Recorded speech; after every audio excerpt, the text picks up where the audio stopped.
Hey there guys, welcome to another The Rising video. Today what we're going to be covering is the best grave dust slash bone farming, like ways to farm it. And I'll show you right here. There are two different ways that I've seen that have been very efficient and pretty decent. Like the first one is if you come inside of your buildings here and you click onto production and dominant refinement, you'll see tombs. You can build 12 per heart. Now with these tombs, what you can do is you can summon ghouls. Now you do need morning lily for them, but generally, like if you fill up these, they generally summon, like spawn 2 lots of ghouls per one every time. Obviously this is like I've run out of morning lily right now, but generally the ghouls drop a decent amount of bone and grave dust. Obviously when they're all stacked up, they take generally around, if you look here, let's just pull all this out real quick.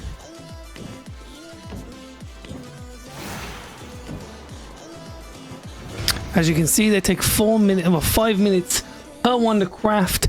But if you stack 24, 46, whatever in there, it will insta build 2. Well, not insta build, but over 10 minutes we'll have 2, and this whole courtyard will be filled. This is only literally with 6 of them, so not even 12. Imagine with 12, right? From them little amounts, I already got 2 and 50 bone, and that was literally, I think, from what, 5 goals, if that. So I didn't even have it double stacked, I didn't have it filled to the brim. So that's one way of doing it. Also, not only can you use the goals, but if you have more materials like a lot of sunflower and gem dust, you can also do the skeleton priests, because that would also then get you Scourgestone. Possibility of Scourgestone with still getting your grave dust and always get bones. This one's the more cheaper one to actually do if you do want to get just grave dust and bones. But if you want chances of getting Scourgestone or even spectral dust and Scourgestone, throw up some banshees and skeletons. So there are 2 places that I like to rotate between to get my Scourgestone. Well, Scourgestone, grave dust, and bone.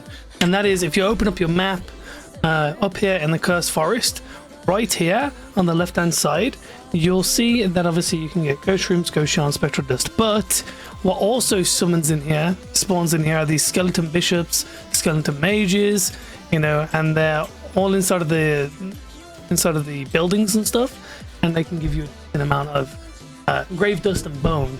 Not only that, man, when you kill the banshees as well, you can also get spectral dust, which is bad.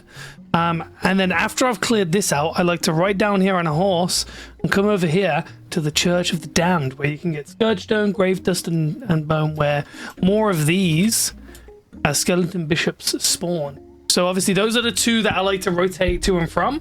Obviously I'll do a harvest, 1 rotation of 1. Like, I'll clear out this, then we'll go back to the Church of the Damned, and then I'll show you obviously how much grave dust and bone we have acquired. As you can see here, when you go to the Church of the Damned, there's a chance for this guy to spawn too. So if you just kill this guy, he always has 2 Scourgestone on him. Not only that, you have the chance to get that General's Soul Reaper, which gives you that 5% extra crit, spell crit, which is, you know, I thought that's pretty fucking decent, but, you know, it's just kick the shit out of him real quick. So once you kill him, you drop a 2 Scourgestone generally, bones, and, you know, sometimes he likes to drop a book. Obviously the General Soul Reaper, which is 18 gear level, gives you 5% extra spell crit. Yeah, we're gonna continue clearing out this one, then I'll show you everything we've got. All right, now that we've emptied that out, we're gonna take a journey back up to the swamp. I would recommend always using a horse for travel, because it just makes things so much quicker. It really does. But always have a fishing rod on you as well.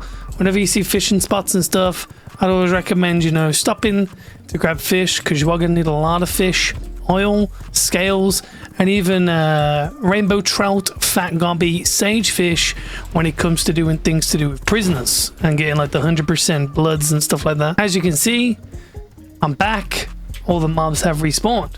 So just from clearing this camp once, so from clearing the ancient village once and clearing the Church of the Damned once, including the V-Blood and that damned the undead commander, I have accumulated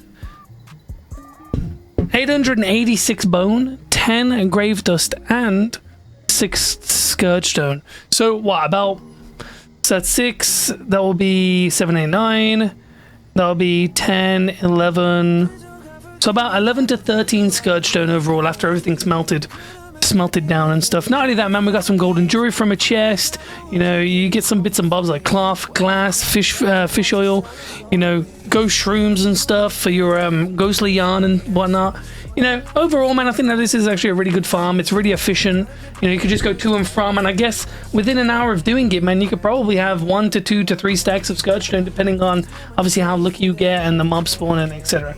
Yeah, but I really appreciate you guys stopping by. If you did, hit that goddamn follow button. Leave a comment down below what you thought. I will be doing another video probably tomorrow, releasing about an insane glass, fish oil, gold jewelry, fishing spot. Appreciate you, boys.